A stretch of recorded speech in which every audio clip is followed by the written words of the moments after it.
Chapter 2 The Unsinkable Ship. Arf! Arf! Jack opened his eyes. He shivered.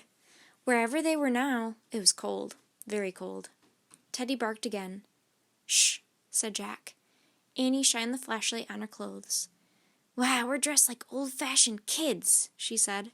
Instead of pajamas and a poncho, she wore a sailor dress and a long wool cloak. Jack had an overcoat and knee-length pants with long socks. His backpack had turned to leather. He also had on a shirt and a tie. Where are we? He wondered aloud. Jack and Annie looked out the window. The moonless sky glittered with stars. There was a soft wind and the sound of water lapping. The treehouse seemed to be resting on a wooden deck between two giant columns. Jack looked up and saw smoke coming out of the columns. We must have landed on the ship between the smokestacks, he said. Then Jack looked straight ahead and saw a box high in the air near the front of the ship. That must be the lookout's nest, he said. Jack sat back in the treehouse and opened their book. Annie handed him the flashlight. Let's find out where we are, he said. He turned to a picture of a huge ocean liner.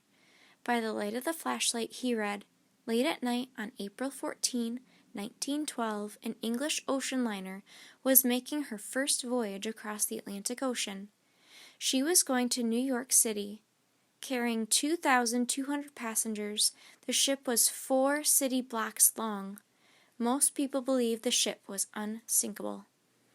Oh, man, we're in 1912, said Jack. He pulled out his notebook and wrote, April 14, 1912. This ship is huge, said Annie. How will we ever find the gift to help free Teddy? You can't go looking for a gift, said Jack.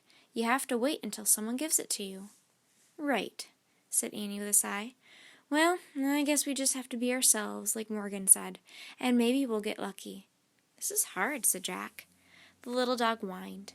Don't worry, Teddy, said Annie. We'll free you from your spell. Just then a shout came from the lookout's nest. Iceberg ahead! Jack and Annie turned back to the window, just in time to see a huge iceberg looming out of the sea. The iceberg was dark with a fringe of white at the top, and it was right in front of the ship. Jack felt a jolt. Then he heard a grinding sound. The ship was scraping against the mountain of ice. Arf! Arf! Teddy barked. Shh, don't be scared, said Annie. She picked the dog up and hugged him. The scraping sound stopped. The ship slid past the iceberg until they lost sight of it. The night was calm again.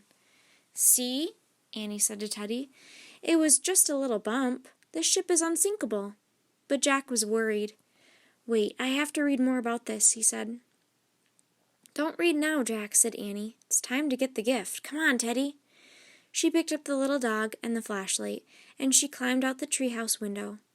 Hey, don't take the flashlight, said Jack. But Annie was gone. Annie, called Jack. He heard a soft, yikes. Annie stuck her head back in the treehouse.